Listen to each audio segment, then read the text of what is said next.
Selamat pagi teman-teman mahasiswa. Salam bahagia dan sejahtera untuk semuanya. Sukihoto Namo Buddhaya. Saya ucapkan selamat datang dalam mata kuliah Abhidhamma Sanggaha. Namun sebelum perkuliahan kita mulai, saya akan menyampaikan rencana pembelajaran semester atau RPS. Yang mana RPS ini berisi tentang agenda-agenda yang akan kita laksanakan selama satu semester mendatang, dan berikut kita simak bersama-sama. Deskripsi mata kuliah. Mata kuliah Kitab Suci Abhidhamma Sanggaha bertujuan memberikan kemampuan kepada mahasiswa untuk memahami kitab Abhidhamma pada tingkat lanjutan, yaitu sebagai pembahasan lanjutan dari mata kuliah Kitab Suci Abhidhamma Pitaka. Dalam mata kuliah ini mencakup pembahasan mengenai Bumi 31, Pugala dan Bumi, usia makhluk-makhluk, Paticcasamuppada, Patisandhi, dan Vipassana Bhawana. Materi Bumi 31 mencakup pemahaman sebanyak 31 alam yang berada di bumi ini. Dalam materi Pugala dan Bumi akan membahas mengenai hubungan atau eksistensi Pugala dalam keberadaannya di bumi ini, serta usia makhluk-makhluk yang menghuni sebanyak 31 alam kehidupan. Paticcasamuppada membahas mengenai 12 tahapan hukum sebab musabab yang saling bergantungan serta analisis-analisisnya. Patisandhi menguraikan tentang bagaimana cipta dan rupa makhluk-makhluk mengalami lahir dan mati. Vipassana Bhawana mengurai tentang sebuah metode latihan yang mengarah pada pembebasan nibbana. Adapun tujuan secara komprehensif adalah memberikan pemahaman secara menyeluruh mengenai konsep-konsep pembebasan tersebut dalam konteks tugas kepenyuluhan dan turut serta dalam membentuk karakter generasi muda serta berkontribusi dalam konteks moderasi beragama. Kompetensi mata kuliah meliputi 3 poin, yaitu capaian pembelajaran lulusan atau CPL, capaian pembelajaran mata kuliah atau CPMK, dan subcapaian pembelajaran mata kuliah. Capaian pembelajaran lulusan atau CPL yang meliputi 3 aspek, yaitu aspek sikap, keterampilan umum, dan aspek pengetahuan. Aspek sikap: 1. Bertakwa kepada Tuhan Yang Maha Esa dan mampu menunjukkan sikap religius. 2. Menjunjung tinggi nilai kemanusiaan dalam menjalankan tugas berdasarkan agama, moral, dan etika. 3. Berkontribusi dalam peningkatan mutu kehidupan masyarakat, berbangsa, bernegara, dan kemajuan peradaban berdasarkan Pancasila. Keterampilan umum yaitu mampu mengembangkan pemikiran logis, kritis, sistematis, dan kreatif, dan menerapkan nilai-nilai humaniora. Aspek pengetahuan: mampu melahirkan pengetahuan yang bernilai religius, yang memiliki kepekaan sosial serta kepedulian terhadap masyarakat dan lingkungan sekitar. Capaian pembelajaran mata kuliah atau CPMK: 1. Mampu berkontribusi dalam peningkatan kualitas kehidupan masyarakat dengan landasan pemahaman ajaran Buddha dalam konteks kepenyuluhan Buddha. 2. Mampu mengembangkan pemikiran logis, kritis, sistematis, dan kreatif yang bermanfaat dalam konteks kepenyuluhan Buddha. 3. Mengaplikasikan pengetahuan dan pandangan logis, kritis, sistematis, dan inovatif dalam konteks kepenyuluhan Buddha. Subcapaian pembelajaran mata kuliah. Yang pertama, berperan aktif dalam kegiatan dan latihan peningkatan kompetensi sebagai calon penyuluh melalui sarana dan media yang ada. 2. Menyusun makalah dengan tema konsep ajaran Buddha dan kepenyuluhan. Yang ketiga adalah mengkomparasikan ide-ide gagasan logis, kritis, dan sistematis dan inovatif dalam karya tulis yang berkaitan dengan kepenyuluhan Buddha.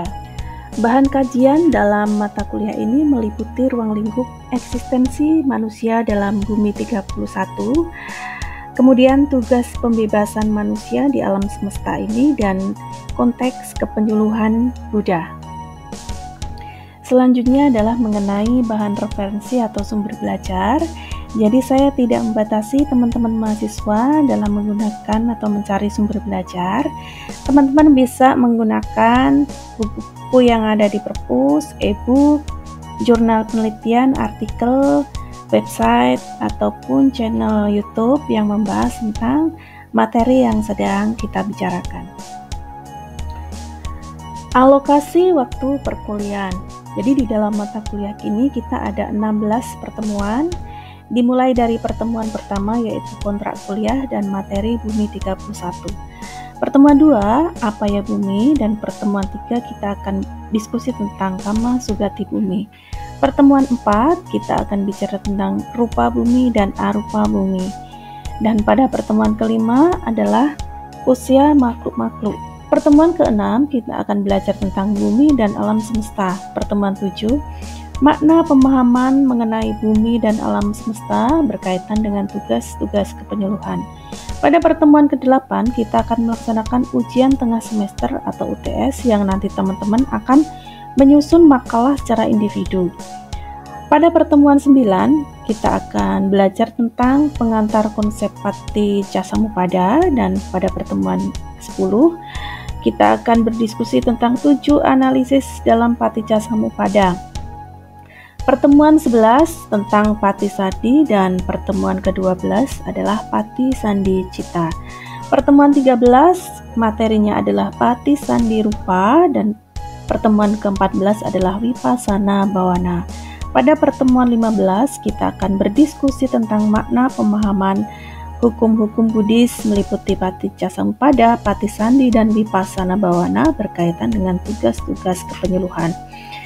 Kemudian pada pertemuan ke-16 kita akan melaksanakan ujian akhir semester atau UAS yang nanti teman-teman akan menyusun sinopsis, yang mana sinopsis tersebut menjadi bahan untuk mengaplikasikan kegiatan kepenyuluhan di dalam masyarakat.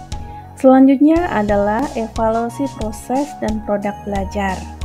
Jadi dalam mata kuliah ini ada 5 aspek penilaian. Yang pertama adalah UTS memiliki bobot 25%, UAS 25%, yang ketiga adalah tatap muka atau kehadiran sebanyak 15%, presentasi dan diskusi sebanyak 20%, dan partisipasi kelas sebanyak 15%. Deskripsi mengenai evaluasi proses dan produk belajar. Yang pertama UTS atau ujian tengah semester dilaksanakan pada pertemuan ke-8 yang tadi sudah saya sampaikan. Teman-teman akan menyusun makalah secara mandiri. Kemudian yang kedua adalah ujian akhir semester atau UAS dilaksanakan pada pertemuan ke-16. Nanti teman-teman akan melakukan penyuluhan langsung di masyarakat secara individu juga. Kemudian yang ketiga adalah tatap muka, yaitu prosentase kehadiran pada kelas-kelas perkuliahan kita. Kemudian presentasi dan diskusi nanti akan dilakukan baik secara mandiri maupun kelompok yang diaplikasikan dalam kelas. Kemudian yang kelima adalah partisipasi kelas, yaitu keaktifan teman-teman memberikan kontribusi, kemudian bertanya, menanggapi selama proses pembelajaran di kelas. Teman-teman mahasiswa, demikian tadi RPS sudah kita uraikan bersama, dan selanjutnya saya akan menjelaskan tentang teknis pelaksanaan ujian tengah semester dan ujian akhir semester, dan mari kita simak bersama-sama. Ujian tengah semester atau UTS tugasnya adalah menyusun makalah secara individu dengan tema Bumi 31 dan atau Paticcasamuppada. Jadi teman-teman bisa mengambil salah satu tema tersebut dalam tugas kepenyuluhan. Tema makalah adalah konsep Bumi 31 atau Paticcasamuppada. Jadi boleh memilih salah satu. Kemudian format penulisannya ditulis dalam kertas berukuran A4 spasi 1,5, jenis dan ukuran huruf menggunakan The Times New Roman ukuran 12, serta memberikan penomoran pada halaman. Kemudian untuk istilah-istilah asing dicetak miring atau italik. Kemudian menggunakan referensi yang benar dan dapat dipertanggungjawabkan. Dan jumlah halaman minimal 10 lembar. Jadi teman-teman boleh menulis lebih dari 10 lembar. Kemudian nanti dibikin format PDF, baru dikirim ke aplikasi LMS. Makalah disusun dalam format sebagai berikut. A. Cover. B. Pendahuluan yang terdiri dari 1. Latar belakang, 2. Rumusan masalah, 3. Tujuan penelitian, dan 4. Metode penelitian. Poin C berisi tentang pembahasan, yang D adalah penutup yang berisi kesimpulan dan saran, dan untuk poin E adalah daftar pustaka. Selanjutnya saya akan menjelaskan sedikit tentang yang pertama adalah latar belakang masalah. Menjelaskan mengenai permasalahan apa yang terjadi dan ditemukan oleh penulis dan alasan mengapa penulis merasa masalah tersebut menarik dan penting untuk diteliti, serta bagaimana analisis di dalam makalahnya. Selanjutnya adalah rumusan masalah. Berisi pokok masalah yang ditemukan dan dianalisis oleh penulis, serta rumusan masalah ini ditulis secara singkat dan padat yang berisi tentang poin-poin pertanyaan atau masalah yang akan diteliti. Selanjutnya adalah tujuan penelitian, yaitu jawaban yang ingin didapatkan dari penelitian yang dilakukan. Metode penelitian. Teman-teman mahasiswa dapat menggunakan metode penelitian kualitatif dengan salah satu pendekatan, diantaranya 1. Etnografi, 2. Studi kasus, yang ketiga studi dokumen atau teks, yang keempat adalah observasi alami, yang keempat adalah wawancara terpusat, 6. Fenomenologi, ke-7 grounded theory, dan ke-8 adalah sejarah. Teman-teman bisa memilih salah satu pendekatan tersebut, dan saya tidak membatasi apabila ada teman-teman yang tertarik untuk menggunakan metode penilaian kualitatif, disilahkan. Selanjutnya adalah pembahasan, menjawab atau mengurai jawaban atas rumusan masalah dan tujuan yang disajikan pada bagian pendahuluan, atau hasil analisis atas permasalahan yang diteliti berdasarkan metode dan pendekatan penelitian yang digunakan. Selanjutnya adalah daftar pustaka, berisi tentang daftar referensi, buku, jurnal, dan lain sebagainya yang dipergunakan oleh penulis dalam menyusun makalah. Selanjutnya, makalah diupload dalam bentuk PDF pada aplikasi LMS pada saat jadwal pelaksanaan UTS. Adapun jadwal pelaksanaan UTS nanti akan kita sampaikan berikutnya. Teman-teman mahasiswa, selanjutnya kita akan mengurai tentang ujian akhir semester atau tugas ujian akhir semester, yaitu teman-teman menyusun sinopsis dan mengaplikasikan sinopsis tersebut dalam kegiatan penyuluhan yang dilaksanakan di dalam masyarakat secara langsung. Dan berikut kita simak uraiannya. Tema kegiatan atau tema sinopsis adalah makna pemahaman Paticcasamuppada, Patisandi, dan Vipassana Bhawana dalam tugas kepenyuluhan. Jadi teman-teman boleh memilih salah satu di antara tema-tema tersebut. Nah, selanjutnya adalah sasaran kegiatan yang meliputi SMP, remaja Buddhis, misalnya Patria atau Sekber, dan lain sebagainya. Kemudian umat secara umum, lansia, napi, dan lain sebagainya. Teman-teman boleh memilih salah satu.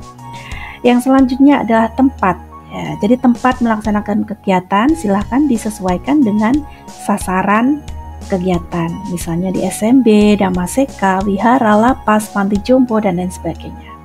Yang selanjutnya adalah kegiatan penyuluhan dilakukan dengan salah satu metode. Misalnya dengan ceramah, diskusi, pelatihan peribadatan atau kegiatan keagamaan lainnya, atau bercerita atau mendongeng atau menyanyi untuk sasaran SMB atau anak didik usia PAUD dan SD.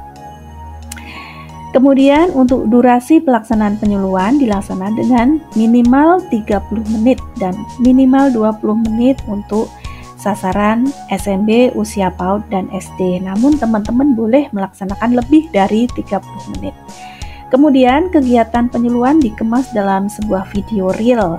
Kemudian video diupload pada laman sosial media masing-masing mahasiswa, misalnya di Facebook, YouTube, atau IG. Kemudian selanjutnya share link atau upload link pada aplikasi LMS pada saat jadwal pelaksanaan ujian akhir semester. Demikian teman-teman mahasiswa, rencana pembelajaran semester atau RPS sudah kita urai bersama. Dan akhirnya saya ucapkan selamat mengikuti perkuliahan dalam mata kuliah ini. Tetap semangat dan salam bahagia selalu. Sugiharto Namo Buddhaya.